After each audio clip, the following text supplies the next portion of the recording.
Welcome to Public Safety Talk Radio, the podcast for all of our heroes of public safety, including law enforcement professionals, firefighters, EMTs, corrections officers, healthcare workers, and more. The show is produced by the POCUA and is founded upon its Soundness initiative. This episode is also sponsored by the POCUA, a consortium of financial institutions serving law enforcement, as well as other first responders and public safety professionals. Always remember, if you aren't banking with a POCUA credit union, you're just working with an institution that just so happens to serve public safety professionals, and you deserve better.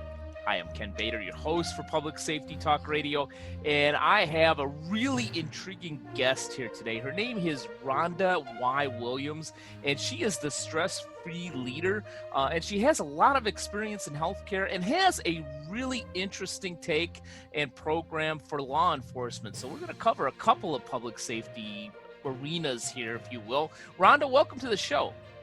Thank you so much, Ken. I'm very excited to be here. I'm not as excited as I am, for the audience. We met via Facebook less than a week ago, and I said, you know what, we need to have you on the show. So we fast-tracked this. So it's awesome that you're here. Absolutely. I'm excited, and who knows where this conversation will go, but it'll be all good. When I'm hosting a podcast, nobody, including myself, knows where the heck it's going to go. But let's start with the fact that you've had an extensive career in healthcare. What did you learn about leadership during that tenure, since you are now the stress-free leader? Great question. Well, Ken, for me, I had a wonderful opportunity to do several different roles in terms of my leadership life. I've been at the supervisory level, the management level, and then moved up to become the chief nursing officer at a hospital and the hospital CEO. So I've had an opportunity to view leadership from many different perspectives and levels.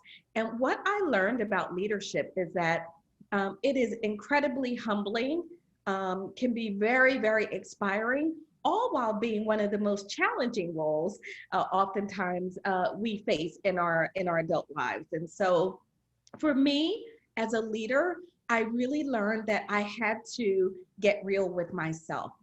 I had to get comfortable and understand who I was in order to begin showing up as the best possible leader that I could be. When I went into leadership, for most of us, there is no manual, right? Most time you get the keys to the office, you get told, here's the budget, here's your space, have at it. We know you're going to be great, right? And so through that, we learn our way, we find our way. And sometimes we scrape our knees and we fall down and we have to pull ourselves back up. So I've learned a lot through that I now apply to the work that I do today in the Stress-Free Leader. Yeah, that's awesome. Yeah, my wife's in healthcare, so I have a vicarious understanding of the demands of a healthcare job.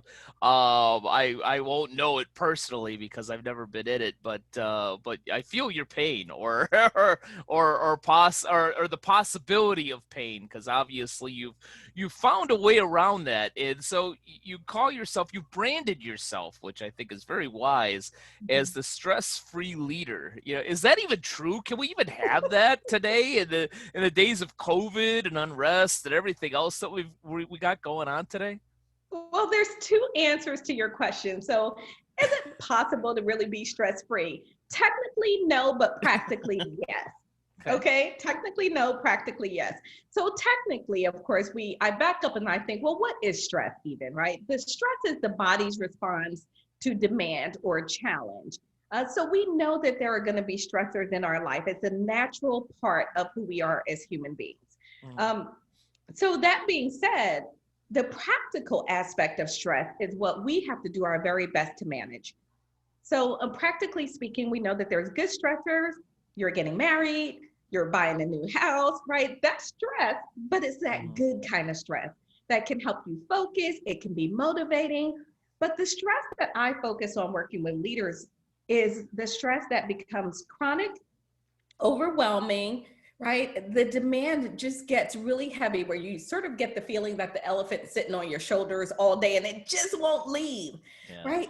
that's the kind of stress that we have to be cautious about, because stress affects us not only mentally, it affects us emotionally, it affects us physically, right? There's a physiological response that our body goes through in terms of secreting hormones and what it's going to do. Are you going to flight? Are you going to fight? All of that happens. And so, practically speaking, my my mission is a leadership revolution, right? So that leaders get to the point where they are saying overwhelming and this heavy burden of stress is no longer expected or accepted, right? If it comes and we're in a particular environment, we should be managing away from it, not just accepting it as, oh, well, of course you're a leader. Of course you're stressed out. I'm like, no, that's not okay, right? Because those leaders don't do their best work and they don't contribute to the bottom line in a way that organizations want them to. Is that possibly? I agree with you, and the way that I'm understanding it is kind of your approach and acceptance of the stressors that are out there.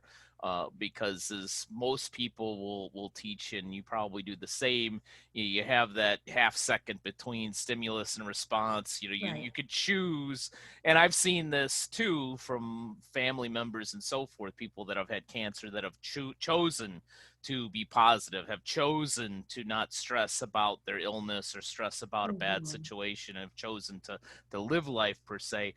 But in the times that we're in today with COVID and unrest and so forth, especially for healthcare leaders, as you've been, or even police chiefs and so forth, that are dealing with things that are so heavy and don't seem to go away. Sometimes you think, okay, tomorrow will be better. Well, tomorrow we're gonna be dealing with the same stuff. Is that stress-free leadership approach even realistic in times of high crisis like this? Not only is it realistic, it is something we need to be striving for. So the difference in really our stressors is how we choose to view it, right? There's always two responses. You can choose one path, which will take you down the path of a more positive thought, response, and therefore reaction. You can also choose that, you know what, this sucks. Here it is again. It was here yesterday. It's back Yeah. today. It comes every day and it won't leave. Well, while that might be true, how's that helpful? Yeah. Right? It doesn't really serve you. And so, what I teach leaders is choose the response that's going to serve you and your team best. And that's typically the one that's the more positive response, where you look at it and you go, okay, guys, now I by no means advocate living in a fantasy world, right? I am not a fantasy person. Although I do like Marvel and, all of those shows. But, aside from that, I'm not really the fantasy person. I am very much a realist. And so I want you to be able to see what's in front of you and say that that sucks and this is not good. Yeah. And then what? And then what? That's what I coach to. That's what I teach leaders. It's the and then what that can really help you get down that road to where you are managing your stress levels. You're not damaging yourself physiologically based on the stress reactions that are happening inside of your body. And you can lead your team in a much more effective, more consistent way, where you also are helping them learn how to lead and manage. Yeah. So, yeah, they're not going to go away, but we should be managing them in a way that supports us. Yeah, to your point, I've heard more than one leader in law enforcement say, given some of the unrest that we've had in 2020, that this is nothing new. We had this 20 years ago or 10 years ago or even 30, 40 years ago. We go through these cycles, and to your words, it sucks. Mhm. And we're going to have to deal with it. But many of them have said, this too will pass, which, Mhm. being the impatient person myself, I always say, what do you mean it's just going to pass? What do you mean it's just going to go away? It's here now, let's be pissed about it. Um, but speaking of law enforcement, I'm really, really interested to hear about a program that you offer, which is emotional intelligence for law enforcement. Tell us a little bit more about that. Absolutely. So, A part of the work that I do, and really everything that I coach to, is grounded in emotional intelligence. You know, I had to come to terms with my own emotional intelligence when I got through, when I was involved in a couple of life crises moments, as I call them, right? One with my job, one with my personal life, dealing with a divorce, and really had to get in touch with my own emotional intelligence. But through that, I became fascinated by it. What is this thing, right, called emotional intelligence? It was becoming a buzzword. People are trying to figure it out. And I've studied it now for years. I've been studying emotional intelligence. What I understand about emotional intelligence is it is absolutely critical for all of us, especially leaders, to understand it. And while we are familiar with the term, most of us don't really know what to do with it. Yeah. Right? How do I apply it to my life? So the moment that somebody pulls out in front of me or in the traffic where they know I was there, they should not have done that. What do I do? Right? Where's my emotional intelligence in that moment? And so that's sort of how I got involved in emotional intelligence. And I've been working with it and developing programs for leaders around emotional intelligence. At the end of the day, emotional intelligence is really about two things. It's about what you know and what you do. Okay, I'll say that again. Emotional intelligence is about two things: what you know and what you do. And if what you do is not informed by what you know, right, that's a challenge. But if you don't know enough to make a good decision, that's also a challenge. So the work that I do with emotional intelligence, I recently had a friend contact me and say, hey, my husband was talking to a police chief, and you do emotional intelligence work. And I said, absolutely. And she said, well, they were trying to figure out, how do they make better hiring decisions? How do we hire the right officers and get the right recruits into the academy? He had been to an emotional intelligence program and was trying to follow up, but wasn't really getting anywhere. So she put him in contact with me. So through that conversation, a light bulb went off for me where I thought, oh my gosh, this work that I have been doing and dedicating some years to would be so valuable to our law enforcement teams across the nation. And basically what I did was I sat down and I talked with this police department. What are your needs? Where are your challenges? And we came up with a few different areas of focus. Number one, the hiring process. How do we get the right recruits in so that we are starting from a good place in the beginning? And so we talked about how you can mold and mesh emotional intelligence all the way through the hiring sequence so that you get, now nothing is perfect, right? There is no magic or silver bullet for anything. But there's a real opportunity. Actually, you know what? I'm going to stop you right there because I want a silver bullet. we brought you out as an expert, and I expected a silver bullet. So, come up with one, will you? All right, I'm working on that. Maybe by the end we'll come up with a silver bullet. I just wish there was magic, but you know what? There's just not. And so, some days your meter's going to work, and other days you're going to be like, man, that was way off. But so what we did is we talked about the hiring process. What does the screening process look like? What are the interviews? How can we switch up our interviewing style and processes to make sure that we're getting to the heart of who this individual is and why they went into law enforcement? Because we know most law enforcement officers go into it absolutely from a positive place, right? And wanting to serve the community and wanting to do good. So we need to get to that. We need to uncover it and we need to understand it.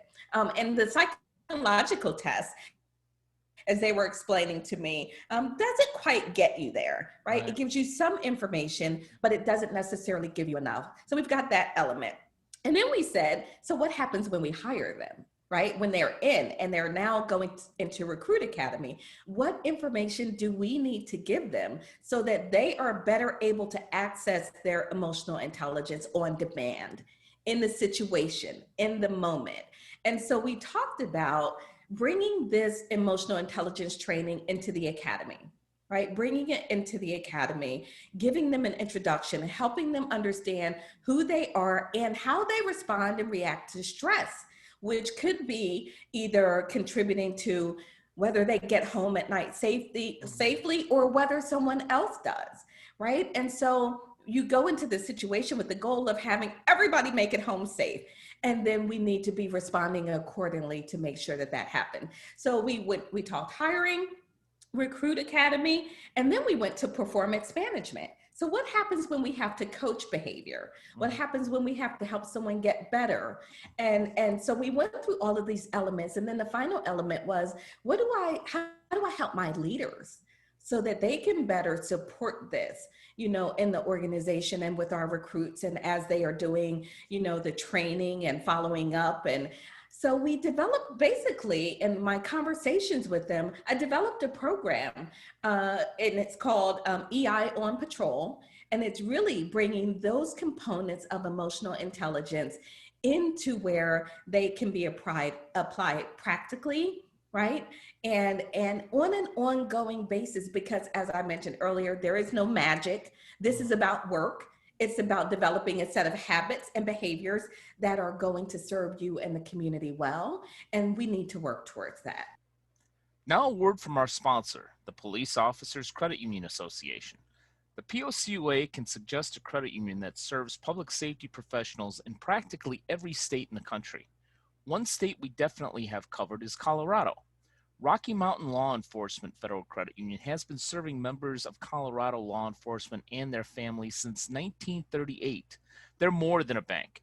They're a community united by the thin blue line. For more information about Rocky Mountain Law Enforcement Federal Credit Union, go to www.rmlefcu.org or call 303-458-6660. To find an institution to serve you in any of the other 49 states, go to policecreditunions.com. And always remember, if you aren't banking with a POCUA credit union, you're just working with an institution that just so happens to serve public safety professionals, and you deserve better.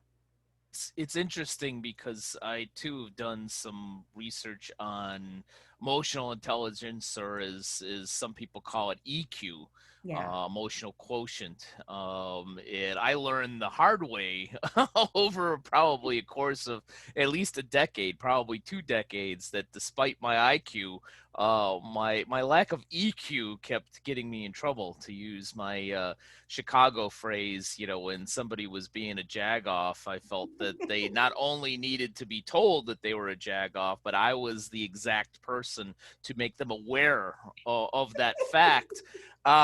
Which like you referred to with windows up in a car, maybe not that big of a deal, but face to face across a desk, probably not so much. So yeah, if it's so important in business, when you're in critical situations, like in healthcare, like in law enforcement, how much more important is it for that? And I truly believe, and sometimes I get a little bit of flack on this with some of my from some of my law enforcement friends, maybe you do as well, is whether it's emotional intelligence or stress management or de-escalation programs and things of that nature, that's too soft, that it's not realistic. And to that point, I always make the assertion that, hey, I'm pro law enforcement, but I'm also pro anything that gets you home back to your family safely. I'm for that.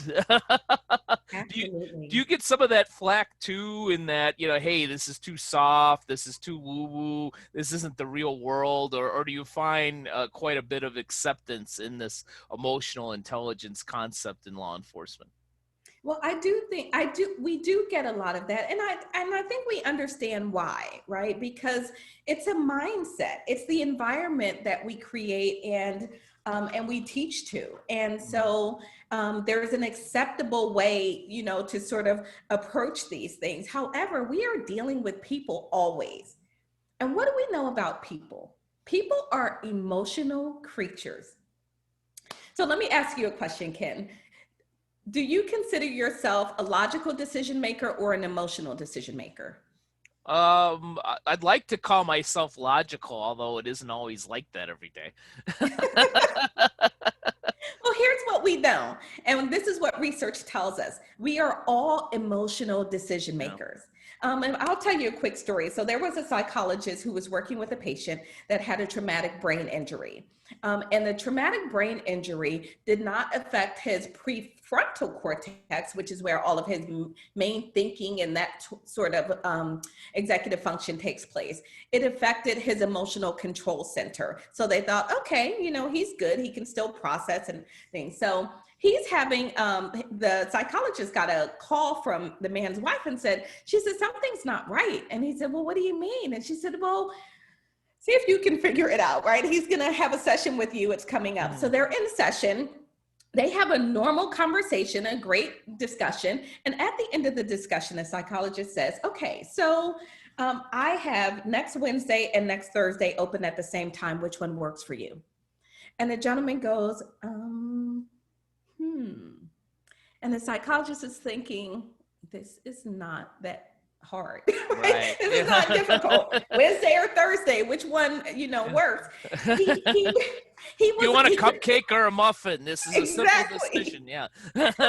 And what they found is that he was struggling to make the decision because without his emotional control center, he simply didn't care. See, there are things, our emotions guide us. They are one of our most important sources of information. And without that emotional control center, you're like, whatever, I don't know, I don't care, pick a day, right? It just doesn't matter. And so what we understand now, based on the research, is that we are all emotional beings. Yeah. We make decisions based on emotion and we justify them using logic. Okay, we make them decisions based on emotion. So knowing that not only is the other person on the other side that you're speaking to emotional, you are emotional as well, right? So for every officer out there to just sort of put that in perspective, and what we teach them is to just get in touch with that a little bit. We're not talking about incense and woo-woo music, right? Unless you're into that sort of thing. We're not going to judge. Unless you're into that. Yeah. I mean, we're really simply talking about elevating your awareness of yourself, how you think, how you process, how you react, and how you respond. And then what I say is that's only one piece of the picture. That's only one piece of the puzzle. Every interaction has two people involved. So now what do you know about the other person? What do you know about what they might be thinking, where they might be coming from, what they might be feeling, what are they reacting to, right? You need both pieces of the puzzle before you can proceed and move forward. And that's what some of the work that we do in the Emotional Intelligence on Patrol program is really help you get in touch with who you are, make that connection with what's happening on the other side. Only when you have those two pieces of information should you move forward. Now, this is happening in real time. This is happening real speed. We're not talking about sitting down for 30 minutes studying things, right? Yeah. This is all happening very rapidly. However, when you now have those two pieces of information, you can make much better decisions on number two things. How now should you communicate given the information that you have? And then what should you do given the information that you have? So it's really called outcomes-based communication is how I like to refer to it. The way that you respond is based on the outcome that you want to achieve and that you're hoping for. I'll give you an example that's really simple. So when I'm a simple guy, so keep it simple. Let's say there's a relationship. Let's take your spouse, for instance.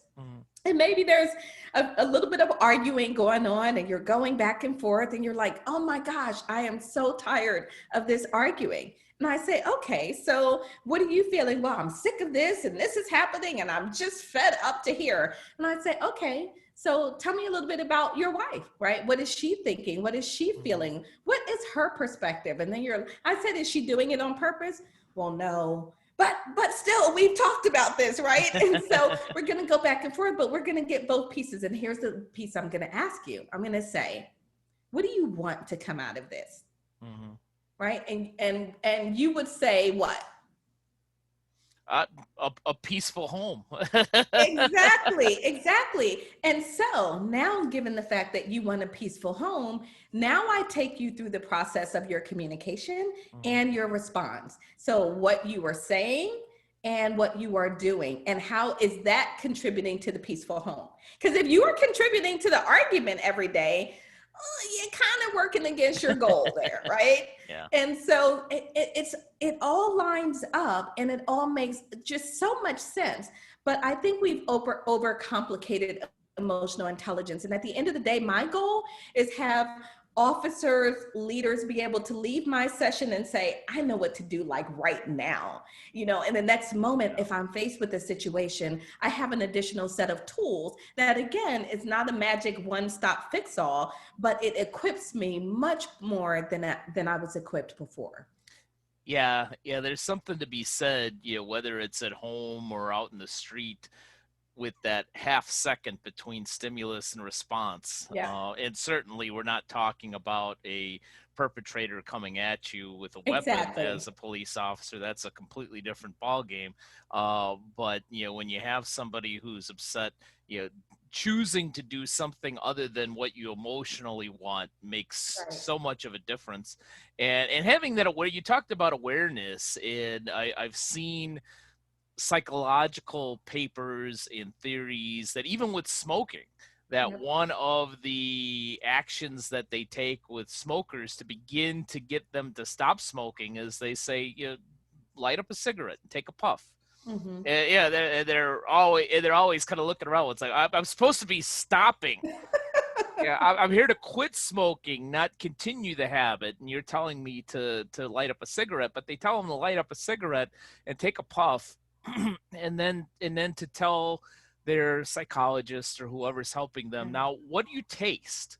How does it feel?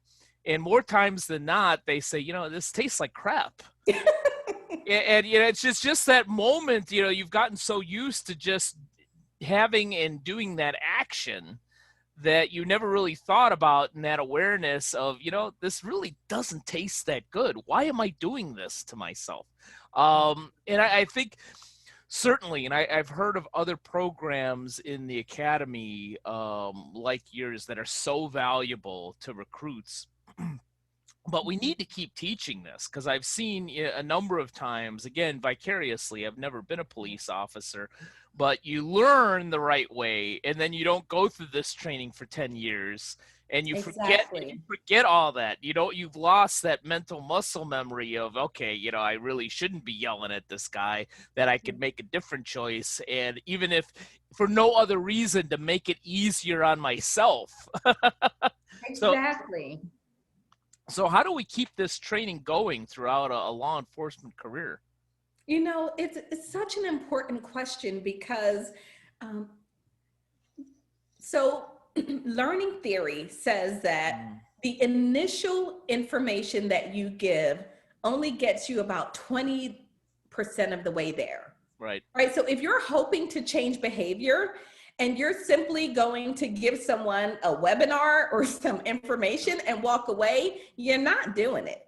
And so if those are the programs that we're hoping to use to change behavior, and this is where my personal frustration comes in with these types of programs, is we bring in an expert like myself and we say, okay, wow, that was great, really great information, but you can't bring me in if you're going to tell me that all you want me to do is have a 1 hour webinar with your team. I'm not coming, because Yeah. that's not serving you.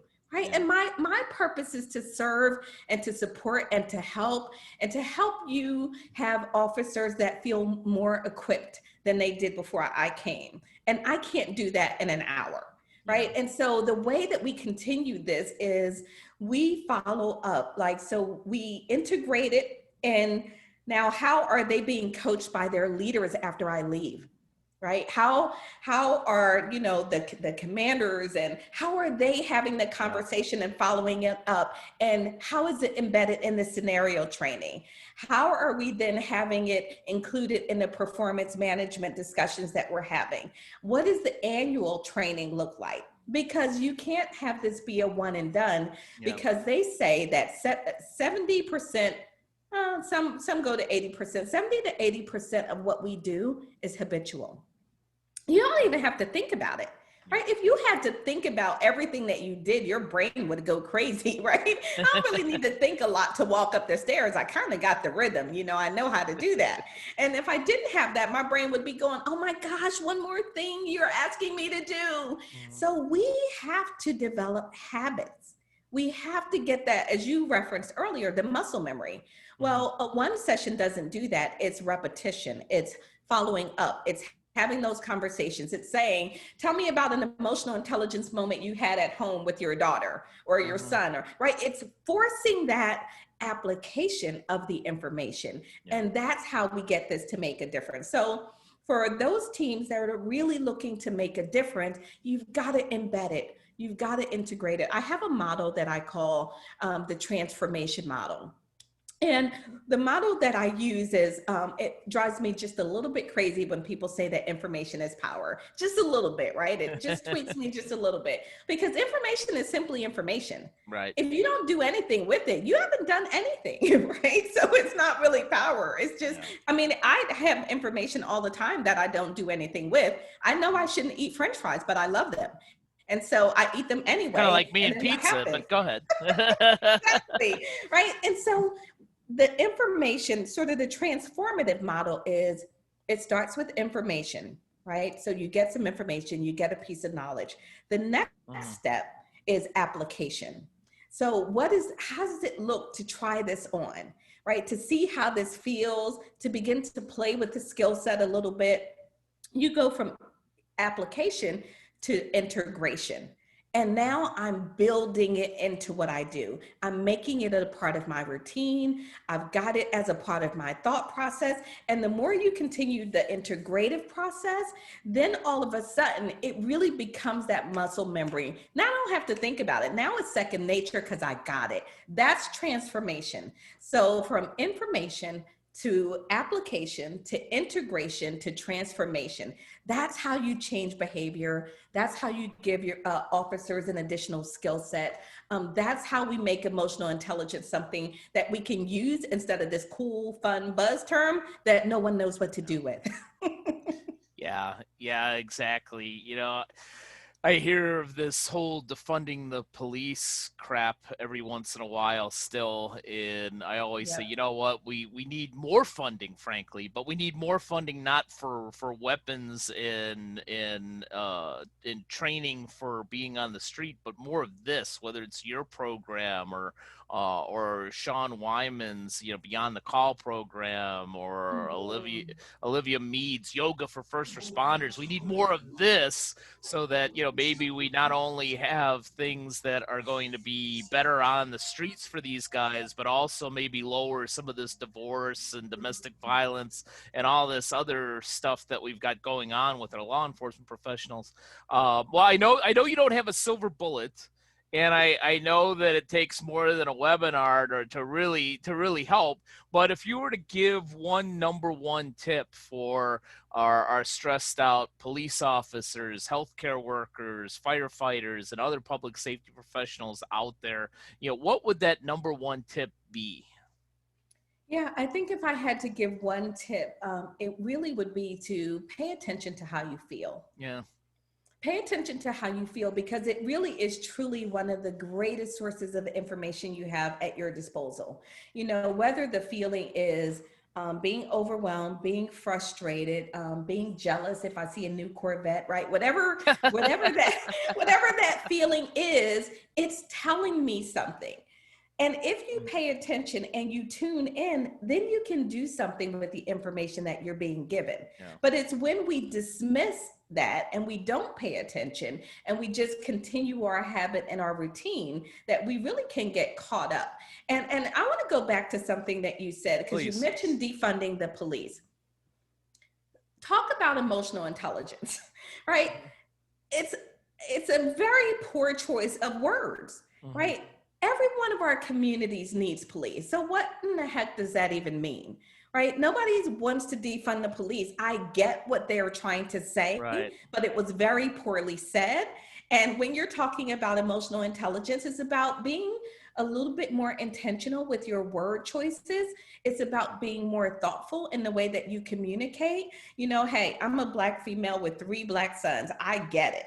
right? And so, however, the way that we talk about this is important and it's meaningful and it matters. So I don't want anyone going out there saying stupid stuff that just is not serving us well. If you want to talk about how do we better equip our officers to really partner with the community and collaborate, I'm all for that conversation. Yeah. But just to throw a buzz term out there to get a reaction, I think does not help anyone. It doesn't help the community, and it doesn't help the officers who put so much on the line to protect and to serve us all day, every day. So we've got to do a much, much better job of communicating these things in emotionally intelligent ways, right? Yeah, that's an excellent point. I think it goes back to the point that you made on information versus knowledge. I think we have so much access to information. I could yell out Google here, and I could get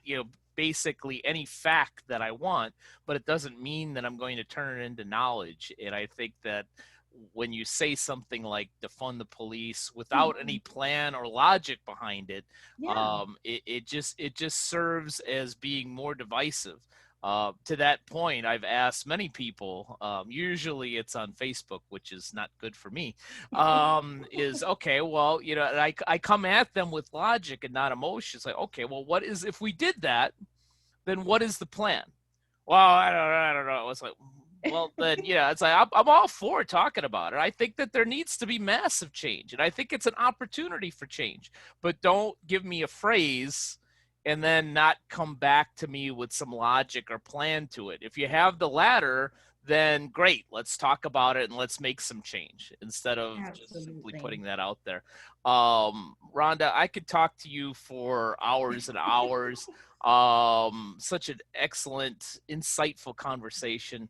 The last question I have for you for today, at least, is where can our audience find you if they want to find out more about your programs and also possibly bringing them into their organization? Absolutely. So they can reach me on my website, thestressfreeleader.net, thestressfreeleader.net. And to get more information on the program, there's a header on the menu item there that says emotional intelligence for law enforcement. There's a forum that they can reach out and just schedule a conversation. It's just a conversation. You may find that it does or does not meet the needs of your department at the moment, but I think that in having that conversation, most folks will find that it varies a little bit from what they're already doing, and it's an additional tool set to help officers do the important work that they're doing all day, every day, and to make sure that they get home safely and everyone else gets home safely too, as much as possible. Yeah, and that is the goal, is to get everybody home safely as much as possible. Definitely go out there and go to stressfreeleader.net, find out these programs, definitely take a close look at them. More important, Rhonda, loved our conversation. Thank you so much for being on the show. Thank you so much. It's been my pleasure being here. It's been a lot of fun. I told you I would make it painless, and the fun has been all mine. My pleasure. Thank you again, and thank you to all of you who have either watched or listened to this episode of Public Safety Talk Radio, and we will be with you in about a week with another great episode. Take care. Public Safety Talk Radio is produced by the POCUA. POCUA is a consortium of financial institutions serving law enforcement as well as other first responders and public safety professionals. To learn more about our association and to find one of our credit unions or service providers near you, go to www.policecreditunions.com. And always remember, if you aren't working with one of our POCUA credit unions, you're just banking with an institution that just so happens to serve first responders. As a public safety professional, you and your family deserve better. Find a POCUA credit union today.